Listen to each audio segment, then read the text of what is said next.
Hi, welcome to Muqaddimah. In this video, we're going to discuss the Sana manuscripts and their insight into the early history of the Quran.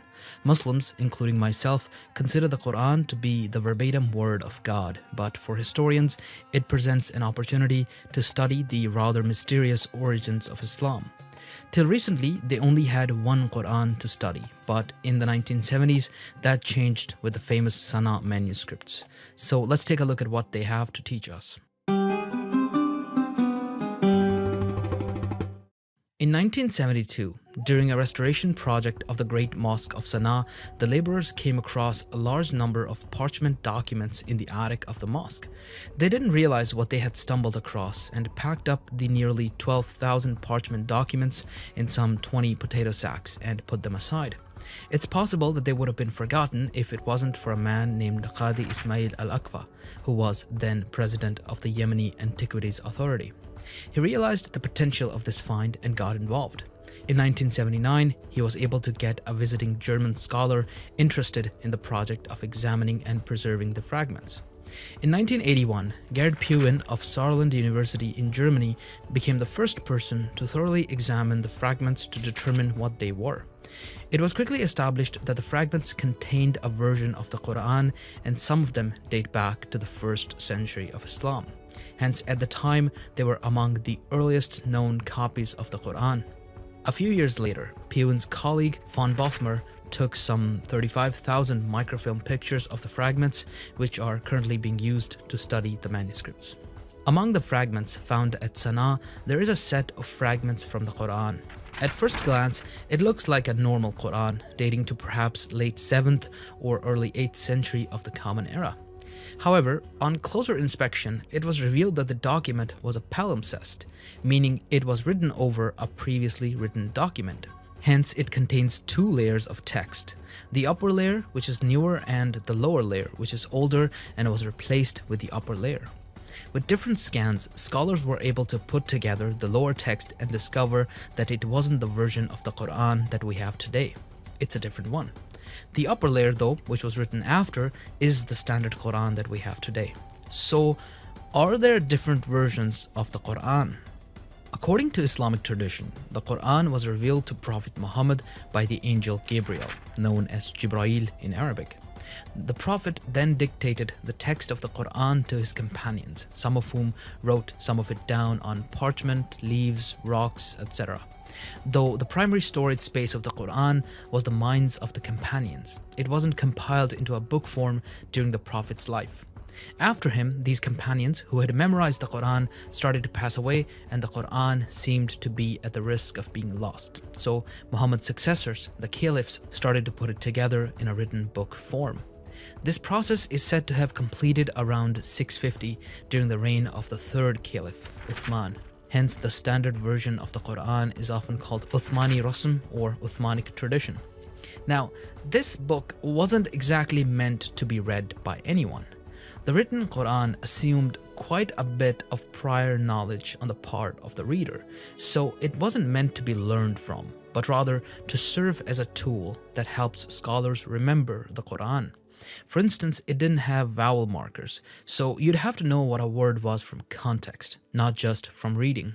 At the time that Uthman completed the compilation of the Quran, there were, according to Islamic tradition, various versions of the Quran floating around. Two of the most famous ones belonged to two companions of the Prophet, Abdullah ibn Masud and Ubay ibn Qab.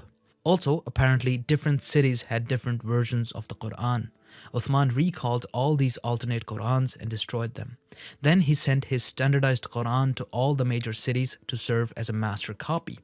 This standardization took effect really quickly. To this date, no non-Uthmanic versions of the Quran have been found except the one found in Sana'a. Ibn Masud and Ibn Qab's codices are mentioned and quoted in passing in different traditions, but they don't survive in a complete form. So the only non-Uthmanic Quran ever found is the Sana'a manuscript. In fact, some scholars actually believed that these companion codices didn't exist. They were merely made up by Muslims to justify alternate interpretations of the Quran. So the Sana'a manuscript has proven this hypothesis wrong. Now, when I say versions of the Quran, it might seem like they were radically different books that told different stories, maybe something like the Gospels, but that's not what they were. The differences are what to laymen would be minor differences. Some words are spelled in different ways, some words might be interchanged with a similar one from the same root. Sometimes the form of a verb might be changed and sometimes different lines end at different points. If you have studied the Quran, you might have noticed that it often breaks sentences for seemingly no reason and continues talking about the same thing across sentences. Different versions of the Quran broke sentences at different parts. Maybe one version merged two lines while the other one didn't. This is mostly because Quran was transmitted orally, so line endings weren't clear all the time. We'll return to these differences later. For now, let's continue with the Sana manuscript. So is the Sana manuscript one of these alternate Qurans? Yeah, it is. But it doesn't seem to be among the ones that we know about, like the one belonging to Ibn Masud or Ibn Qab. It is a new one that doesn't seem to be attested to anywhere in tradition. Scholars have named it the C1 or Companion 1 Codex because it almost certainly belonged to a companion of the Prophet. We just don't know who. We can make this assumption because the parchment has been dated through radiocarbon dating to somewhere between 578 CE and 669 CE. There's a 68% probability that it was produced in the period between 614 CE and 656 CE. The probability that it's older than 646 is 75%. So overall, we can assume that it was produced in the 30-year window around the Prophet's death. That is roughly from 617 CE to 647 CE. Now, that is the date of the parchment. So what about the lower text? We can make the assumption that the parchment was specifically produced for the purpose that it was later used for. Indeed, during the time that the parchment was produced, without exception, all the documents produced in Western Arabia of a comparable size and using the same Hijazi script were Qur'ans. There wouldn't have been a large supply of unused folios of this size just sitting around for someone to use later. So it's fair to assume that the parchment was specifically produced for this purpose and the lower layer text was written around the same time. Now, to recap, someone wrote an alternate version of the Quran on pieces of parchment sometime between 617 and 647. Then, sometime after that, someone wrote over the old text with the standardized version of the Quran. It's possible that they erased the old version. It's also possible, though less likely, that the old version just faded away after a few decades and was replaced by the new text. Now, different cities of the Islamic world developed different styles of writing the Quran. These differences include spelling, spaces, script variations, etc. These are used by scholars to get an estimate of where a copy of the Quran might have been written. Using this method, it seems that the upper text of the manuscript was written probably in Mecca or Medina or somewhere in Yemen. It was certainly not written in Damascus, Kufa, or Basra. The lower text is certainly from Mecca or Medina because it uses an old Hijazi script. So why were there alternate versions of the Quran in the first place? This comes down to dictation. Most scholars do not believe that these versions were supposed to tell different stories of the Quran or that these differences were deliberate. Rather, these errors occurred due to problems with dictation and copying.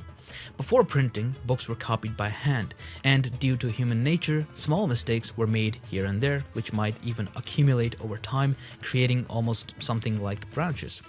There was certainly an original Quran that existed during the Prophet's time, in memory with some parts written down here and there. Then this largely oral Quran was written down by various people, creating the alternate codices of Ibn Masud, Ibn Qab, and C1.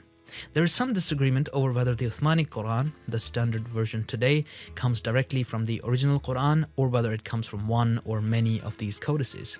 Is it a descendant of the original Quran or is it a hybrid of the various descendants of the original Quran? To determine this, scholars have analyzed the different codices available to us and determined the types of changes that exist between them. Let's take a look at them now. First, there are changes in minor elements. Minor elements refer to the most common elements of a language. In English, these would be terms such as of, on, at, etc. These are the least memorable terms, and we usually construct them from our understanding of the rules of grammar rather than saving them in memory.